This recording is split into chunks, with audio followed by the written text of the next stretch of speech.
नमस्कार दोस्तों, आपके अपने चैनल स्टडी बाई श्याम सुंदर सर पर बहुत बहुत स्वागत है। तो आज की इस वीडियो में हम कवर कराने जा रहे हैं बीए थर्ड ईयर एग्जाम के लिए नोट्स कराएंगे, जिसमें संबंधित होंगे हिंदी लिटरेचर से, जिसे हम हिंदी साहित्य के नाम से जानते हैं, जिसका पेपर नंबर 3 कराएंगे। पेपर नंबर 3 से संबंधित जितने भी मोस्ट इंपोर्टेंट क्वेश्चंस हैं, जिसका आज हम पार्ट नंबर 3 कंप्लीट करने जा रहे हैं। पार्ट नंबर 1 एंड 2 हम पहले ही कवर करा चुके हैं। यदि आपने नहीं देखा है तो इस वीडियो में हम डिस्क्रिप्शन में लिंक दे देंगे, तो वहां से जाकर आप पार्ट 1, 2 को देख सकते हैं, जिससे कि आपको कहीं भी जाने की आवश्यकता नहीं है। हमारे इन्हीं वीडियो से आप अपने अच्छे मार्क्स ला सकते हैं। तो चलो क्वेश्चन नंबर 11 पर चलते हैं। क्वेश्चन नंबर 11 में क्या दिया हुआ है आपके लिए बता दें। क्वेश्चन स्टार्ट करने से पहले यदि आप इस वीडियो की पीडीएफ पाना चाहते हैं तो आप हमारे टेलीग्राम चैनल से जुड़ सकते हैं, जिसकी लिंक हमने इस वीडियो की डिस्क्रिप्शन में दी हुई है। अदरवाइज आप हमारे टेलीग्राम एप्लीकेशन पर अपने पर जाकर वहां से सर्च कर सकते हैं स्टडी बाई श्याम सुंदर सर, और डायरेक्टली हमारे टेलीग्राम चैनल से ज्वाइन हो सकते हैं। तो चलो क्वेश्चन नंबर 11 से स्टार्ट करते हैं। और आपको बता दें कि हम एक क्वेश्चंस का इतना लंबा आंसर करने वाले हैं कि जिसमें आपके कई तरह के क्वेश्चंस कवर हो जाते हैं। आप इससे घबराइएगा नहीं कि कहीं आपको ये हो कि एक क्वेश्चन का इतना लंबा आंसर लिखते हैं क्या। इतना लंबा आंसर नहीं लिखना होता है, लेकिन आप एक क्वेश्चन से बहुत सारे क्वेश्चंस को सुलझा सकते हैं। इसीलिए हम कम क्वेश्चंस में बहुत अच्छी पढ़ाई करवा पा रहे हैं। तो चलो क्वेश्चन नंबर 11 को देखते हैं। ब्रज लोक साहित्य के विभिन्न क्षेत्रों का उल्लेख करते हुए इनका परिचय दीजिए। आइए जानते हैं।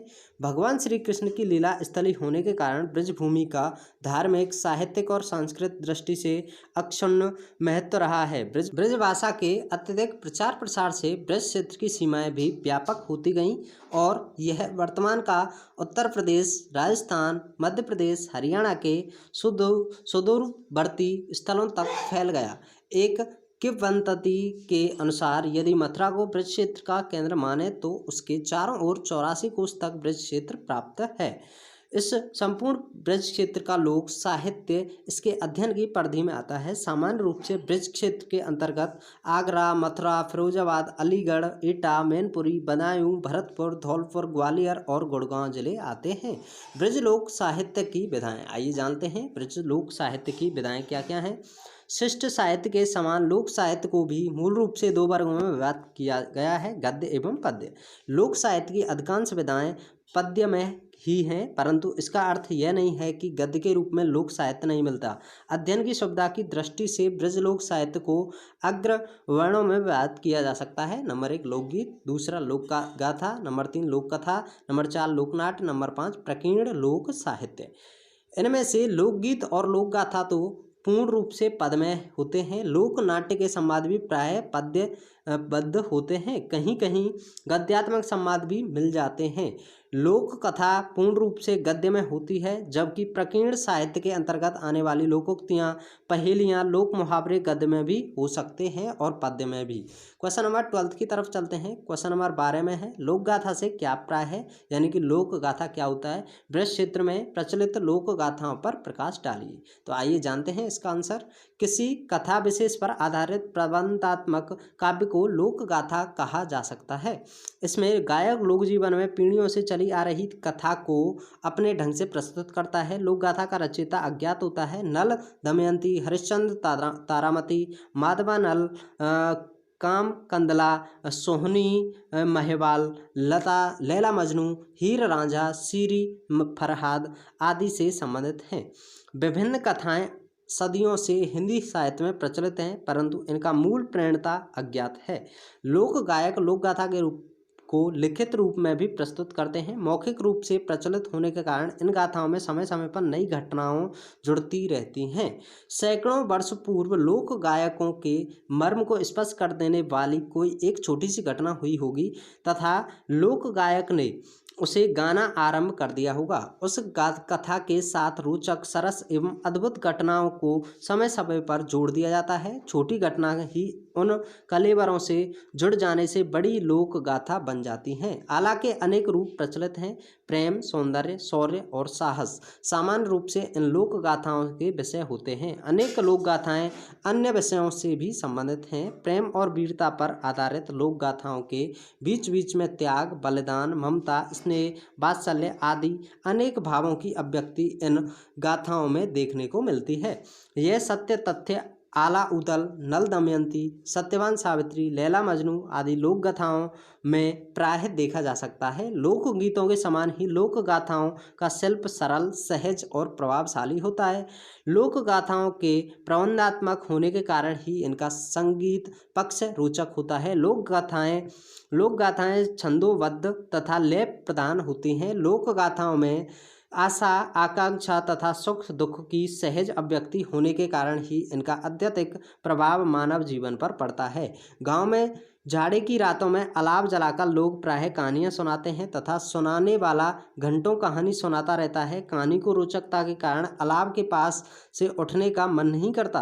कहानी में राजकुमार राजकुमारी के प्रेम, सौंदर्य, शौर्य, वीरता, साहस आदि का बड़ा ही हृदय स्पर्शी वर्णन होता है। लोक कथाओं का अंत प्राय भी सुखांत होता है। लोक कथा की उत्पत्ति और विकास के विषय में विद्वानों का अनुमान है कि जब मनुष्य प्राचीन काल में शिकार के लिए जाता होगा अथवा सभ्य समाज के लोग कबीले बनाकर आजीविका हेतु बाहर जाते होंगे, तब गांव के बड़े बूढ़े समाज में बच्चे, स्त्री पुरुषों के मनोरंजन के लिए अपने जीवन के अनुभवों को मिर्च मसाले लगाकर रोचक ढंग से सुनाते होंगे। इन कहानियों में भूत प्रेत, जादू टोना, पशु पक्षी आदि की कल्पनाओं का समावेश कर इन्हें रोचक बनाया जाता है। लोक कथाओं का स्वरूप इसी प्रकार निर्मित होता होगा। लोक गाथा की विशेषताएं आइए जानते हैं। लोक गाथा की विशेषताएं क्या क्या हैं। लोक गाथा की कुछ प्रमुख विशेषताएं निम्नलिखित हैं। नंबर 1, लोक गाथा प्राय समूहों में श्रोताओं के द्वारा सुनी जाती है। नंबर 2, अलौकिक घटनाएं, जादू टोना, देवी देवताओं द्वारा सहायता आदि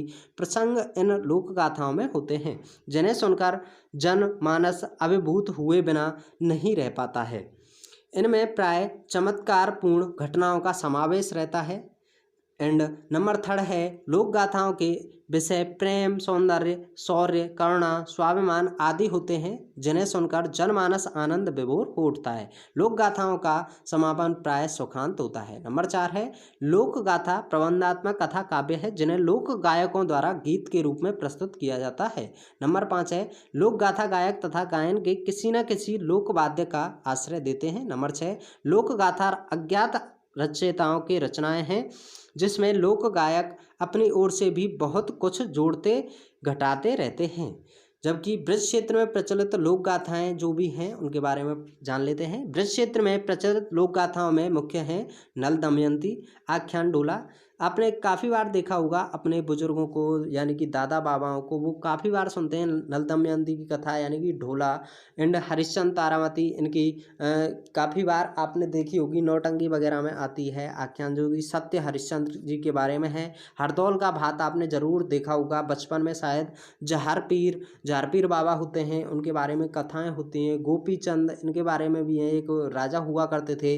भर्तरी एक जगह है, वहाँ जाते भी हैं लोग। और भर्तरी के बारे में तो काफ़ी बार आपने वीडियो कैसेट में भी देखा होगा बचपन में। आला उदल जो होते हैं, हीर रांझा, महादेव की ब्याहुलो, सरवर नीर, ये सभी हमें देखे हुए एवं हमने सभी नामों को सुना हुआ है। ये सभी हमारे हिंदी के अंतर्गत आते हैं, जो कि ब्रज क्षेत्र में प्रचलित लोक गाथाएं हैं। ये आप खुद बना कर भी अपने क्वेश्चंस में आंसर को लिख सकते हैं। ये ज़रूरी नहीं कि यहीं से आप रट कर जाएं, कोई इतना ज़रूरी नहीं होता है।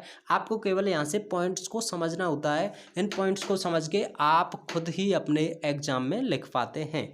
तो चलो आगे देखते हैं। हरिश्चंद्र तारामती आख्यान में सत्य और नैतिकता पर जोर दिया गया है, जबकि हीर रांझा प्रेम कथा है। सरवर नीर श्रवण कुमार की गाथा है। तो महादेव को ब्याहुलों में शिव पार्वती विवाह का वर्णन है। आला में वीर रस का बाहुल्य है। ब्रज क्षेत्र में राधाचरण को ढोला भी कहा गाया जाता है। यह अंग्रेज सरकार के विरुद्ध विद्रोह करने वाले एक युवक राधाचरण की गाथा है, जिस पर गांधी जी के स्वराज्य आंदोलन का प्रभाव देखा जा सकता है। क्वेश्चन नंबर 13 की तरफ चलते हैं। क्वेश्चन नंबर 13 में पूछा गया था, लोक गाथा क्या है? लोक गाथा क्या होती है? लोक गाथा की सामान्य विशेषताओं पर प्रकाश डालते हुए ब्रज क्षेत्र में प्रचलित किसी एक लोक गाथा को प्रस्तुत कीजिए। देखिए, अभी हमने थोड़ी देर पहले पढ़ी थी लोक गाथाएं किस तरह की होती है, कौन कौन सी हमारी लोक गाथाएं इस क्वेश्चन में उसी तरह का आपको जवाब दे सकते थे। तो आइए जान लेते हैं लोक गाथा क्या होती है। लोक गाथाएं वास्तव में प्रबंध गीत हैं जिनमें किसी लोक कथा का आश्रय लिया जाता है। प्रबंधात्मकता के साथ साथ गेयता का संचार लोक गाथाओं में अनिवार्य रूप से किया जाता है, जिससे कहानी में रोचकता का समावेश होता है। अंग्रेजी में इसके लिए बैलेड शब्द का प्रयोग किया जाता है। डॉक्टर श्री राम शर्मा ने लोक गाथा की परिभाषा इस प्रकार दी है। आइए जानते हैं, एक परिभाषा भी है। लोक गाथा कथात्मक, छंदोबद्ध, गेय और लोककंठ पर अवस्थित वह प्रबंध काव्य है जिसका रचयिता अज्ञात होता है और इसलिए वह संपूर्ण समाज की संपत्ति होती है। लोकगाथा की कुछ सामान्य विशेषताएं इसे अन्य विधाओं से पृथक करती हैं, जो इस प्रकार हैं। आइए जानते हैं विशेषताओं के बारे में। सबसे पहली विशेषता है सामूहिक व्यक्तित्व की अभिव्यक्ति, दूसरी है दीर्घ कथानक, तीसरी है लोक छंद का प्रयोग, तुक की लापरवाही। नंबर 4 है यथार्थ चित्रण की प्रधानता। नंबर 5 है अज्ञात रचयिता। नंबर 6 है मौखिक रूप। नंबर 7 छंदबद्धता एवं गेयता। नंबर 8 है लोक भाषा, लोक मुहावरों एवं लोकोक्तियों का प्रयोग। नंबर 9 है भावात्मकता एवं काल्पनिकता। लोक गाथाओं में अनेक भाव्य रूढ़ियों का समावेश किया जाता है, जैसे प्राण प्रवेश, रूप परिवर्तन, सत्य की परीक्षा, जादू टोना, प्रतिज्ञा पूर्ति, पक्षियों का मनुष्य की बोली में वार्तालाप, देवी देवताओं द्वारा सहायता करना चाहिए। ब्रज प्रदेश में प्रचलित लोक गाथाओं में मुख्य हैं चार पीर, हीर रांझा, गोपीचंद, भरतरी, सरवरनीर, महादेव को ब्याहलो, ढोला, निहाल दे, चंद्रावली, जगदेव को पवाड़ो, सीता को ब्याहलो, राधाचरण को डोला एंड हरदौल, आला इत्यादि। अभी थोड़ी देर हमने इनके बारे में पढ़ा था, तो वही है बिल्कुल same to same. And Braj में गाई जाने वाली एक विख्यात लोक गाथा महादेव को ब्यालो है, जिसमें शिव पार्वती विवाह का कथानक लिया गया है। यह लोक कथा श्रावण यानी कि सावन मास में गाई जाती है और ऐसा लोक विश्वास है कि इसे गाने या सुनने से मन की इच्छा की पूर्ति होती है। इस लोक गाथा में शुरू से अंत तक एक ही अतुकांत छंद चलता है जो 4 चरणों में व्यक्त रहता है और इस प्रकार गाया जाता है कि लोक गायक अपने डमरू पर 4 बार चोट मार सके। यथा यहाँ अगड़ बम्ब ए, शिव लहरी, बम्ब बाजी, रही बड़ी गहरी, माथे पे चंदन, अगर सुगंधवंद, जग बंधन और बनवारी। इस लोक गाथा में लोक संस्कृति की पूर्ण अभिव्यक्ति हुई है। पार्वती के जन्म पर लोक कवि ने सभी संस्कारों का उल्लेख इस गाथा में किया है। इसी प्रकार विवाह के अवसर पर कवि ने लोक जीवन में प्रचलित सभी विधि विधानों यथा सगाई, लग्न पत्रिका, विवाह आदि का सुंदर उल्लेख किया है। बारात के भोजन के समय गाई जाने वाली गालियों, द्वाराचार, बरौठी, पलकाचार आदि का सुंदर उल्लेख इस लोक गाथा में है। पलकाचार एक उदाहरण प्रस्तुत करता है। देखिए यहाँ पर जो भी हम आप अपनी संस्कृति में देखते हैं, सगाई, लग्न सगाई यानी कि और जितने भी हमारी गाली गलौज होती हैं जो शादी के टाइम पर हमारी जो लेडीज गाती हैं, वे सभी हमारी इस हिंदी की ही देन है, हिंदी साहित्य की ही देन है। तो आज आपको पता चल चुका होगा कि किस तरह की हमारी जो ये संस्कृति चली आ रही है, कब से चली आ रही है और किस तरह से चली आ रही है। तो यहाँ देखते हैं एक उदाहरण को। पलकाचार का एक उदाहरण जो होता है, पलकाचार होता है शादी के समय पर। भोर भैया तरको है आयो, पलकाचार के समय भये, भड़क मड़े तर पलका बिछे हैं, महलन शंभु बोले लाए। लोकाचारों के साथ साथ लोक विश्वासों तथा लोक रूढ़ियों का उल्लेख भी इस लोक गाथा में किया गया है। यथा कुंवारी कन्या के हाथ से जल ना पीना, शकुन अपशकुनों का उल्लेख, तप के फलस्वरूप इंद्रासन का हिल उठना, मरे हुए व्यक्ति में मुख उंगली चीरकर रक्तामृत टपकाकर जीवित अमृत कर देना आदि। लोक गाथा को विद्वानों ने लोक महाकाव्य की संज्ञा से विभूषित किया है, जिसमें सक्रियता, चरित्रांकन, पृष्ठभूमि और कथा उपलब्ध होती है। इसमें सर्वाधिक ध्यान सक्रियता पर रहता है। लोक गाथाओं में रोमांच, वीरता, प्रेम को प्रधानता दी जाती है। डॉक्टर कृष्णदेव उपाध्याय ने इन्हीं के आधार पर लोक गाथाओं को 3 वर्गों में विभाजित किया है। नंबर 1 है प्रेम कथात्मक गाथाएं, जबकि दूसरी है वीर कथात्मक गाथाएं, नंबर तीसरी है रोमांच कथात्मक गाथाएं। प्रेम कथात्मक लोक गाथाओं में प्रेम वासना रहित एवं विशुद्ध होती है। इसमें नायक को अपनी प्रेमिका को प्राप्त करने के लिए अनेक प्रकार के कष्ट झेलने पड़ते हैं। हीर रांझा, ढोला मारू आदि ऐसी ही लोक कथाएं हैं। वीरों की वीरता को व्यक्त करने वाली लोक कथाएं वीर कथात्मक लोक गाथाएं कही जाती हैं। आला, लोरिकायन ऐसी ही लोक गाथाएं हैं जिनमें किसी अबला की रक्षा के लिए नायक अभूतपूर्व शौर्य का प्रदर्शन करता हुआ चित्रण किया जाता है। रोमांच कथात्मक वर्ग में वे लोक गाथाएं आती हैं जिनमें नायकों का जीवन कई प्रकार के रोमांचक कृत्यों से भरा हुआ है। सोरठ ही इसी प्रकार की रोमांचक लोक गाथा है। आइए क्वेश्चन नंबर 14 की तरफ चलते हैं। क्वेश्चन नंबर 14 में दिया गया है लोकनाट्य से क्या तात्पर्य है, यानी कि लोकनाट्य क्या होता है। लोकनाट्यों का वर्गीकरण करते हुए ब्रज क्षेत्र में प्रचलित लोकनाट्यों का संक्षिप्त वर्णन कीजिए। आइए जानते हैं पूरा क्वेश्चन के बारे में, अच्छी तरह आंसर पढ़ते हैं। लोकनाट्य लोक साहित्य की वह विधा है जिसमें संवादों के द्वारा किसी रोचक तथा प्रसंग को अभिनीत करके जनमानस का मनोरंजन किया जाता है।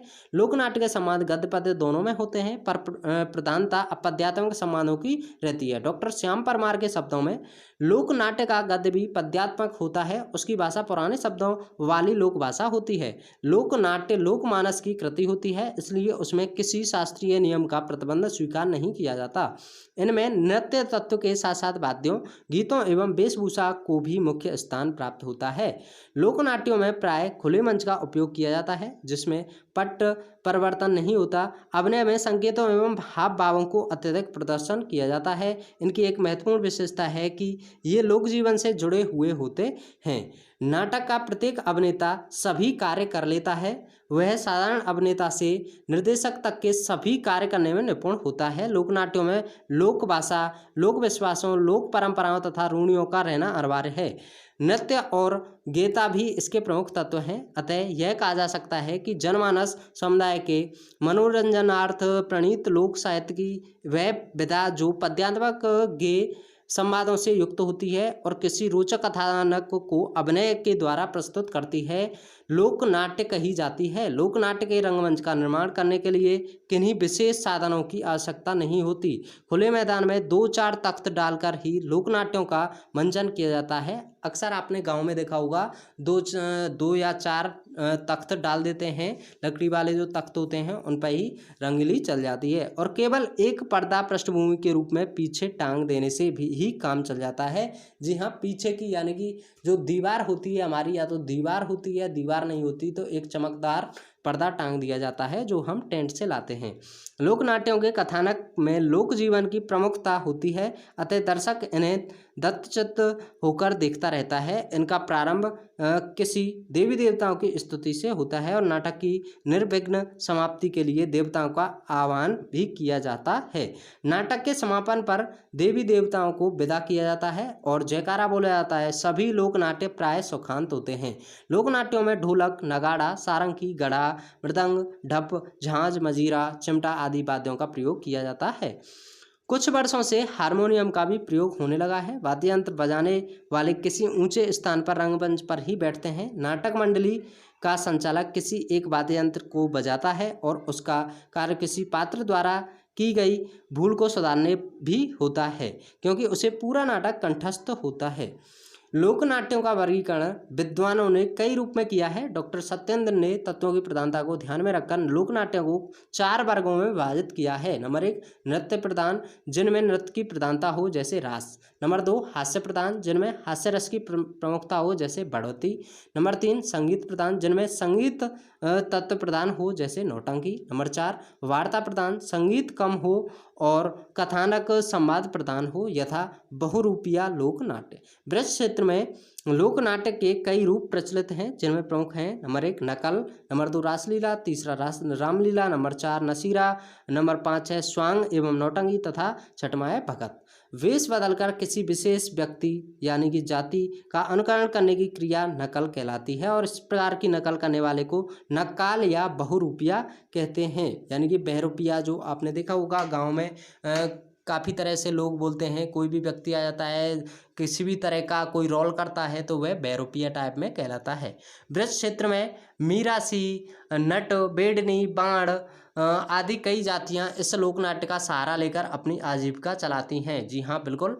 आज भी इंडिया में कुछ लोग हैं जो अपनी जाति के आधार पर अपना कर्म करते हैं, नाटक करते हैं और जगह जगह से लोग पैसा इकट्ठा करके अपनी आजीविका चलाते हैं। इस प्रकार की नकल विवाह के अवसर पर तथा होली आदि त्योहारों पर प्राय की जाती है। ब्रज लोक नाट्यों में रासलीला का महत्वपूर्ण स्थान है। कहा जाता है कि रासलीला की शुरुआत वल्लभाचार्य ने की थी। श्री कृष्ण के जीवन की विविध झांकियों को चित्रित करने वाला यह नाट्य रूप नृत्य प्रधान है। पात्रों का वेश, विन्यास, श्रृंगार, साज सज्जा सभी कुछ ब्रज लोक संस्कृति के अनुरूप रहती है। रासलीला की शुरुआत युगल किशोरी की आरती कृष्ण बिहारी की गिरधर कृष्ण मुरारी की से होता है। समापन भी आरती से ही होता है। दर्शक आरती पर श्रद्धानुसार भेंटें चढ़ाते हैं। रासलीला का नायक कृष्ण और विदूषक मनसुख कहलाता है। इसमें बालक तथा युवा लोग भाग लेते हैं।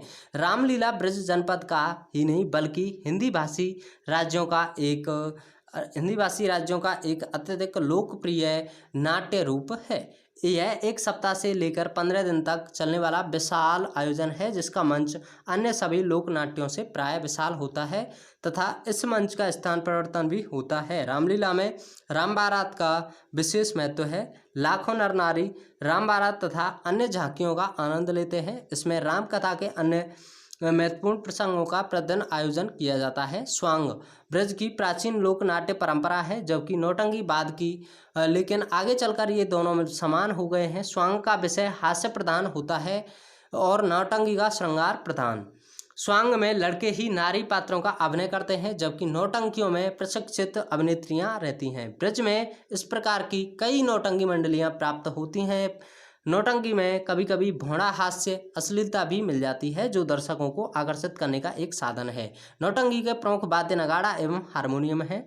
पारसी रंगमंच के प्रभाव से नौटंकी के मंच पर पर्दों आदि का प्रचलन हो गया है। नौटंकी का विषय प्राय कोई लोक प्रचलित आख्यान जैसे हीर राजा, सत्य हरिश्चंद्र, सुल्ताना डाकू, अमर सिंह राठौर आदि से संबंधित रहता है। ब्रजलोक नाट्यों में भगत का स्थान अत्यधिक महत्वपूर्ण है। यह भक्ति प्रधान लोक नाट्य है, जो धर्म प्रधान भावनाओं के कारण पर्याप्त लोकप्रिय है। दर्शकों के दोनों ओर लकड़ी के तख्तों को से 2 मंच बनाए जाते हैं। कभी कभी केवल एक मंच ही बनाया जाता है।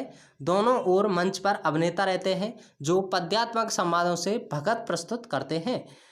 इन संवादों को जवाब कहा जाता है। ख्यालबाजों के अखाड़ों द्वारा भगत का प्रतियोगिता का रूप दे दिया गया है और पात्रों की वेशभूषा, आभूषण आदि में होड़ लगने लगी है।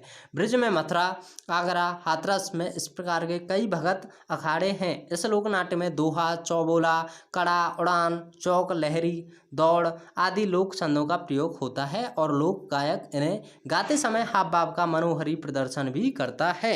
आइए क्वेश्चन नंबर 15 को देख लेते हैं, लेकिन क्वेश्चन नंबर 15 को देखने से पहले बता दूं, हमने इस वीडियो से संबंधित अन्य पार्ट्स भी बना दिए हैं एंड आपके BA थर्ड ईयर से संबंधित जितने भी प्रीवियस ईयर पेपर हैं उन सभी का हमने सॉल्यूशन के साथ वीडियो डाला हुआ है। उन सभी वीडियोज़ को आप हमारे चैनल की प्लेलिस्ट में जाकर देख सकते हैं। यदि आपने हमारा चैनल सब्सक्राइब नहीं किया है तो सब्सक्राइब कर लें, साथ ही साथ बेल आइकन दबा लें, जिससे कि हमारी जितनी भी वीडियो होती हैं उन सभी वीडियोज़ की आप तक नोटिफिकेशन पहुंच सके। तो चलो क्वेश्चन नंबर 15 को देखते हैं। क्वेश्चन नंबर 15 में दिया गया है, लोकोक्तियों से आप क्या समझते हैं? लोकोक्तियाँ क्या होती हैं? पहेलियों और लोकोक्तियों की विशेषता का उल्लेख करते हुए ब्रज क्षेत्र में प्रचलित कुछ लोकोक्तियों का स्वरूप स्पष्ट कीजिए। आइए, इस क्वेश्चन में बहुत ही ज़्यादा इंटरेस्ट आने वाला है। आइए जान लेते हैं। प्राकीर्ण लोक साहित्य के अंतर्गत लोकोक्तियों को लिया जा सकता है। इसके 2 भेद होते हैं, पहेलियाँ एवं कहावतें। कहावतों को लोकोक्तियाँ भी कहते हैं, जिनका विषय समाज, धर्म, कृषि, पशु पक्षी, स्थान आदि कुछ भी हो सकता है। पहेलियाँ भी अनेक प्रकार की होती हैं, जो मनोरंजक तथा कुतूहल वर्धक होती हैं। एक पहेली प्रस्तुत है। लंबी छोरी जाटकी, जल में गोता खाए, हाय गोड़ बाके परे रही गए, खाल बिकन को जाए। आइए जानते हैं इसी तरह की अन्य भी हम पढ़ेंगे इसमें, इस क्वेश्चन के अंतर्गत। इस पहेली का उत्तर है सन। सन जो रस्सी बनाने के काम आता है। सन के पौधे बहुत लंबे होते हैं, इसी को लंबी छोरी जाटकी कहा गया है। इस पौधे को छाल उतारने के लिए इसे जल में दबा दिया जाता है, इसी को कहा गया है जल में गोता खाए। इसके बाद इसकी छाल उतार ली जाती है, जो जल में दबे रहने से मुलायम होती जाती है। शेष पौधा व्यर्थ पड़ा रहता है, इसलिए कहा गया है हाड़ गोड़ बाके परे रह गए। इस पौधे की छाल की रस्सी बनाकर बेची जाती है, इसीलिए कहा गया है खाल बिकन को जाए। एंड आगे पढ़ते हैं। डॉक्टर सत्येंद्र के अनुसार डॉक्टर सत्येंद्र जी ने क्या कहा है, पहेलियों में कुछ सार्थक, कुछ निरर्थक और कुछ विचित्र शब्द होते हैं। पहेलियां एक प्रकार से वस्तु को सुझाने वाली उपमानों से निर्मित शब्द चित्रावली है, जिसमें चित्र प्रस्तुत करके यह प्रश्न पूछा जाता है कि यह किसका चित्र है। पहेलियों में दिए गए संकेत इतने स्पष्ट और सुनिश्चित होते हैं कि यथासंभव उनसे किसी अन्य वस्तु का बोध हो ही नहीं सकता। पहेलियां अनेक प्रकार की हो सकती हैं, यथा खेती संबंधी पहेलियां, भोज्य पदार्थों से संबंधित पहेलियां, प्रकृति संबंधी सब पहेलियां, शरीर संबंधी पहेलियां, जीव जंतुओं से संबंधित पहेलियां, प्रकीर्ण पहेलियां आदि। विभिन्न प्रकार की पहेलियों के कुछ उदाहरण प्रस्तुत हैं। आइए जानते हैं इन पहेलियों के बारे में। एक बाग में ऐसा हुआ, आधा बगुला आधा सुआ, पीली पोखर पीला अंडा, बता तो बता नहीं लगावे डंडा, बीबी बाकी जल भरी ऊपर जाके आग, जब बजाई बांसुरी निकस्यो कारो नाग। तो फिर से पढ़ते हैं, काफ़ी इंटरेस्टिंग लगा है। एक बाग में ऐसा हुआ, आधा बगुला आधा सुआ, पीली पोखर पीला अंडा, बता तो बता नहीं लगावे डंडा। यानी कि इसको ऊपर वाले को पढ़ें, एक बाग में ऐसा हुआ, आधा बगुआ आधा सुआ, तो इसको हम क्या बोलते हैं, मूली। एंड सेकंड वाले में पीली पोखर पीला अंडा, बता दो बता बात नहीं लगावे डंडा, इसको बोलते हैं हम कड़ी पकौड़ी।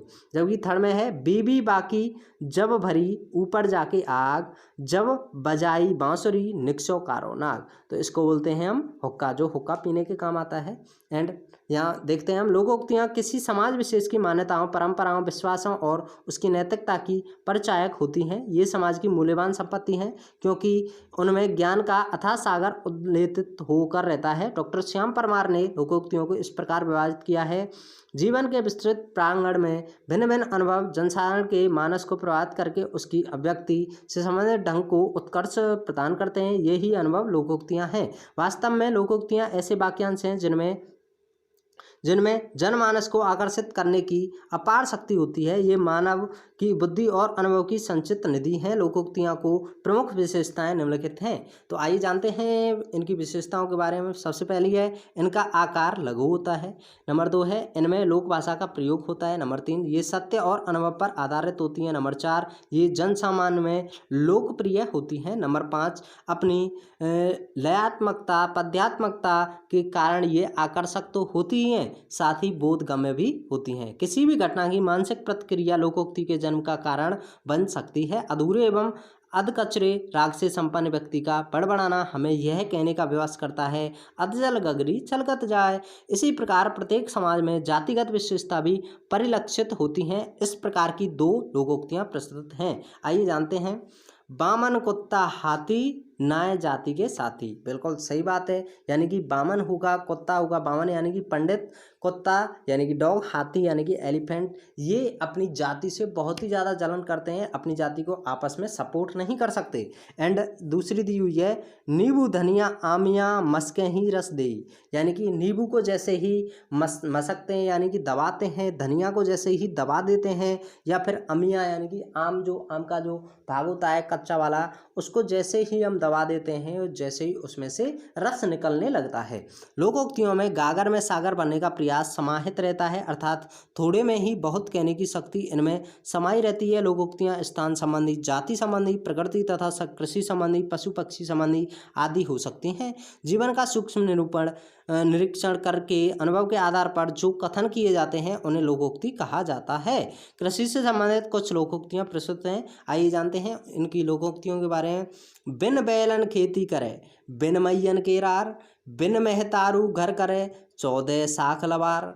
एंड दूसरी है इसमें, 3 क्यारी 13 गोड़, तब देखें ऊखी के पोर। तीसरी है इसमें, कांटो बुरो कुरील को ओ बदरी की धाम, सौती बुरी है चून की ओ साजे को काम। एंड इसमें आगे देखते हैं हम। इस प्रकार लोकोक्ति लोक साहित्य विविधमुखी होने के साथ अत्यंत समृद्ध भी हैं। उसमें जीवन और जगत की मार्मिक अनुभूतियों का सच्चा लेखा जोखा विद्यमान है। तो यह वीडियो यहीं समाप्त हो रही है, क्योंकि हमने ये पार्ट नंबर 3 कंप्लीट करा दिया है। यदि आप पार्ट नंबर 4 को देखना चाहते हैं, पार्ट नंबर 4 में हम 16 से लेकर 20 क्वेश्चन तक कवर करेंगे, जबकि पार्ट नंबर 1 एंड 2 हम ऑलरेडी कवर कर चुके हैं। जिन सभी की वीडियोज आप हमारे चैनल की प्लेलिस्ट में देख सकते हैं। अदरवाइज आप इस वीडियो की डिस्क्रिप्शन में जाके लिंक दी हुई है, वहाँ से जाके इन सभी वीडियोज को देख सकते हैं और अपनी बेहतरीन तैयारी कर सकते हैं। कहीं भी आपको जाने की आवश्यकता नहीं है। और आपसे फिर एक बार बोल रहा हूँ कि आपको ये कुछ भी रटना नहीं है, आपको केवल यहाँ से पॉइंट्स को समझना है कि किस तरह से क्वेश्चन आ रहा है और किस तरह से हमको अपनी भाषा में लिखना है। जी हाँ, आपको अपनी ही भाषा में लिखना है। अगर आप इस एडवाइस के बेस पर क्वेश्चन पेपर करने जाते हैं, पेपर देने जाते हैं, तो आपका बहुत अच्छा पेपर होगा। अदरवाइज आप रट कर जाते हैं तो रटने से आपका टाइम भी कम पड़ जाता है और उन वर्डों को जैसे ही आप भूल जाते हैं तो आप ये समझिए कि कुछ कह नहीं सकते, क्योंकि आपकी री भी आ सकती है। तो यह वीडियो यहीं समाप्त होता है। Thanks for watching. जय हिंद, जय भारत।